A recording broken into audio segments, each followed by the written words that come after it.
ವರ್ಷಾಂತ್ಯಕ್ಕೆ ಕನ್ನಡದ ಎಲ್ಲ ದೊಡ್ಡ ನಟರು ಒಬ್ಬರ ಮೇಲೊಬ್ಬರಂತೆ ಬಂದು ಥಿಯೇಟ್ರಿಗೆ ಬೆಂಕಿ ಹಾಕಲಿಕ್ಕೆ ರೆಡಿ ಆಗ್ತಿದ್ದಾರೆ. ನಿನ್ನೆ ದರ್ಶನ್ ಅವರ ಡೆವಿಲ್ ಚಿತ್ರದ ಟ್ರೇಲರ್ ಬಂತು. ಇವತ್ತು ಸುದೀಪ್ ಅವರು ಮಾರ್ಕ್ ಚಿತ್ರದ ಟ್ರೇಲರ್ ಜೊತೆ ಬರ್ತಿದ್ದಾರೆ. ಟ್ರೇಲರ್ ಹೇಗಿದೆ ಅಂತ ನೋಡ್ಕೊಂಡು ಬರೋಣ ಬನ್ನಿ. ಬುಕ್ಸ್ ಆ್ಯಂಡ್ ಬಾಕ್ಸ್ ಆಫೀಸ್ ಚಾನಲ್ಗೆ ಸ್ವಾಗತ.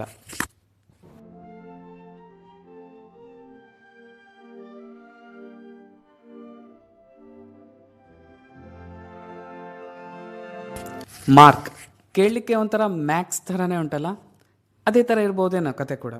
ಅಲ್ಲಿ ಅರ್ಜುನ್ ಮಹಾಕ್ಷಯ್, ಇಲ್ಲಿ ಅರ್ಜುನ್ ಮಾರ್ಕಂಡೆ. ಒಂಥರ ಚೆನ್ನಾಗಿದೆಯಲ್ಲ ಹೆಸರುಗಳು. ಚಿತ್ರ ಕೂಡ ಅದೇ ಥರ ಇರ್ಬೋದು, ಚೆನ್ನಾಗಿರ್ಬೋದು ಅಂತ ನನಗನ್ನಿಸ್ತದೆ. ಒಂದು ರಾತ್ರಿಯ ಕತೆ, ಫುಲ್ ಆ್ಯಕ್ಷನ್, ಫುಲ್ ಥ್ರಿಲ್ಲರ್, ಜೊತೆಗೆ ಸುದೀಪ್. ನೋಡಲಿಕ್ಕೆ ಒಂಥರ ಹಬ್ಬ ಇದು. ಒಬ್ಬ ಅಧಿಕಾರಶಾಹಿ ರಾಜಕಾರಣಿ, ಅವನಿಗಾಗಿ ಯಾರನ್ನು ಬೇಕಾದರೂ ಕೊಲ್ಲಲಿಕ್ಕೆ ಹಿಂದೆ ಮುಂದೆ ನೋಡಿರುವಂಥ ಒಂದು ಹಿಂಬಾಲಕ, ಒಬ್ಬ ಸಸ್ಪೆನ್ಷನಲ್ಲಿರುವಂತಹ ಪೊಲೀಸ್ ಅಧಿಕಾರಿ, ಕಾಣೆ ಆಗ್ತಿರೋ ಮಕ್ಕಳುಗಳು ಅಥವಾ ಕಿಡ್ನ್ಯಾಪ್ ಆಗ್ತಿರುವಂಥ ಒಂದು 18 ಮಕ್ಕಳು, ಒಂದಲ್ಲ ಎರಡಲ್ಲ 18 ಮಕ್ಕಳು, ಜೊತೆಗೆ ನಮ್ಮ ಪೊಲೀಸ್ ಆಫೀಸರ್ ಹತ್ರ ತುಂಬ ಕಡಿಮೆ ಸಮಯ ಉಂಟು ಇದನ್ನೆಲ್ಲ ಸಾಲ್ವ್ ಮಾಡೋದಕ್ಕೆ. ಥ್ರಿಲ್ಲರ್ಗೆ ಏನೂ ಕೊರತೆ ಇಲ್ಲ. ಟ್ರೇಲರ್ ನೋಡಬೇಕಾದ್ರೆ ಅನ್ನಿಸ್ತದೆ ಚಿತ್ರ ಫುಲ್ ಆನ್ ಥ್ರಿಲ್ಲರ್ ಆಗಿರ್ಬೋದು.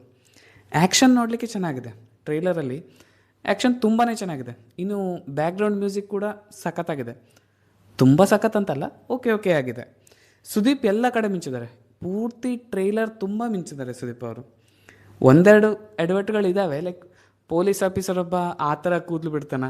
ಮ್ಯಾಕ್ಸ್ ಚಿತ್ರದಲ್ಲೂ ಕೂಡ ಅದೇ ಥರ ಇತ್ತು, ಉದ್ದ ಕೂದಲು ಬಿಟ್ಕೊಂಡಿದ್ರು ಅವರು. ಪೊಲೀಸ್ ಅಧಿಕಾರಿಗಳು ಆ ಥರ ಕೂದಲು ಬಿಡ್ತಾರೆ, ಅಲ್ಲಿ ಕೂಡ ಡೌಟ್ ಬಂದಿತ್ತು. ಇಲ್ಲಿ ಕೂಡ ಅದೇ ಡೌಟ್ ಬರುತ್ತೆ. ಒಂದು ಸಣ್ಣ ಪುಟ್ಟ ಮಿಸ್ಟೇಕ್ಸ್ ಬಿಟ್ಟರೆ ಚಿತ್ರ ಸಖತ್ತಾಗಿರ್ಬೋದು ಅಂತ ನನಗನ್ನಿಸ್ತದೆ. ಈ ಕಣ್ಣಲ್ಲಿ ಇನ್ನೂ ಏನೇನು ನೋಡಬೇಕೋ ಕಾಣೆ. ಆದರೆ ಒಂದು ಬೇಜಾರಿದೆ. ಮ್ಯಾಕ್ಸ್ ಚಿತ್ರವನ್ನು ನೋಡಬೇಕಾದ್ರೂ ಕೂಡ ಆ ಬೇಜಾರಿತ್ತು. ಅದು ಈಗಲೂ ಇದೆ ಮತ್ತು ಈ ಚಿತ್ರದಲ್ಲಿ ಅದು ಮುಂದುವರೆದಿದೆ ಅಷ್ಟೇ. ಇಷ್ಟು ದೊಡ್ಡ ಸಿನಿಮಾ ಮಾಡಿದಿರಿ, ಕನ್ನಡದ ಕಲಾವಿದರು ಎಷ್ಟು ಜನ ಇದ್ದಾರೆ ಈ ಚಿತ್ರದಲ್ಲಿ? ಓಕೆ, ಒಂದು ವಿಲನ್ ಪಾತ್ರಕ್ಕೆ ಅಥವಾ ಹೀರೋಯಿನ್ ಪಾತ್ರಕ್ಕೆ ನೀವು ಬೇರೆ ಭಾಷೆಯಿಂದ ಕಲಾವಿದರುಗಳನ್ನ ತರ್ತೀರಿ ಅಂತ ಹೇಳಿದರೆ ತಪ್ಪಿಲ್ಲ ಅದರಲ್ಲಿ. ಆದರೆ ಪೋಷಕ ನಟರ ಪಾತ್ರಕ್ಕೂ ಕೂಡ ನಿಮಗೆ ಪರಭಾಷೆಯ ಕಲಾವಿದರು ಬೇಕಾ? ಅಲ್ಲಿ ಇಳೆಯ ವರಸು ಅವರಿದ್ದರು, ಇಲ್ಲಿ ಯೋಗಿ ಬಾಬು ಅವರಿದ್ದಾರೆ. ಲೈಕ್ ಎಲ್ಲರೂ ಪರಭಾಷಾ ನಟರು. ಒಬ್ಬರು ಮಲಯಾಳದಿಂದ ಬಂದಿದ್ದಾರೆ, ಒಬ್ಬರು ತಮಿಳಿಂದ ಬಂದಿದ್ದಾರೆ, ಒಬ್ಬರು ತೆಲುಗುವಿಂದ ಬಂದಿದ್ದಾರೆ. ಕನ್ನಡದಲ್ಲಿ ನಟರೇ ಇಲ್ವಾ? ಹಾಗಿದ್ರೆ ನನಗೆ ಬೇರೆ ಭಾಷಿಗರು ಇಷ್ಟ ಆಗೋದಿಲ್ಲ ಅಂತೇನಿಲ್ಲ, ಯಾಕಂದರೆ ನಾನು ಎಲ್ಲ ಭಾಷೆಯ ಚಿತ್ರಗಳನ್ನು ನೋಡ್ತೇನೆ. ಆದರೆ ಕೆಲ ತಿಂಗಳುಗಳ ಹಿಂದೆ ಕನ್ನಡ ಚಿತ್ರರಂಗ ಬೆಳಿಬೇಕು ಅಂತ ಒಂದು ಪೂಜೆ ಮಾಡಿಸಿದ್ರು. ನಿಮಗೆ ಪೋಷಕ ಪಾತ್ರಕ್ಕೂ ಕೂಡ ನೀವು ಹೊರಗಡೆಯಿಂದ ಕಲಾವಿದರನ್ನ ತರ್ತೀರಿ ಅಂತ ಹೇಳಿದರೆ ಚಿತ್ರರಂಗ ಹೇಗೆ ಉದ್ಧಾರ ಆಗುತ್ತೆ ಅಲ್ವಾ? ನನಗೆ ಆ್ಯಕ್ಚುಲಿ ಮ್ಯಾಕ್ಸ್ ಚಿತ್ರವನ್ನು ನೋಡಬೇಕಾದ್ರೆ ಯಾವುದೋ ತಮಿಳು ಚಿತ್ರಕ್ಕೆ ಸುದೀಪ್ ಹೀರೋ ಆಗಿದ್ದಾರೆ ಅಂತ ಅನಿಸಿತ್ತು. ಈಗ ಮಾರ್ಕ್ ಚಿತ್ರದ ಟ್ರೇಲರ್ ನೋಡಬೇಕಾದ್ರೂ ಕೂಡ ನನಗೆ ಅದೇ ಫೀಲ್ ಬರ್ತಾ ಇದೆ. ಇದು ಬದಲಾಗಬೇಕು ಆ್ಯಕ್ಚುಲಿ.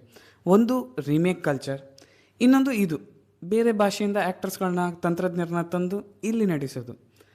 ಇನ್ನೂ ಕೆಲವು ವರ್ಷ ಇದೇ ರೀತಿಯ ಬೆಳವಣಿಗೆ ನಡೀತು ಅಂದರೆ ಬರೆದಿಟ್ಕೊಳ್ಳಿ, ಚಿತ್ರರಂಗ ಅವಸಾನ ಕಾಣುತ್ತೆ.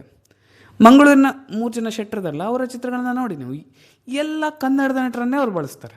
ಮೇಲಿಂದ ಕೆಳಗೆ ತನಕ ಎಲ್ಲ ತಂತ್ರಜ್ಞರು ಕನ್ನಡದವರೇ ಆಗಿರ್ತಾರೆ.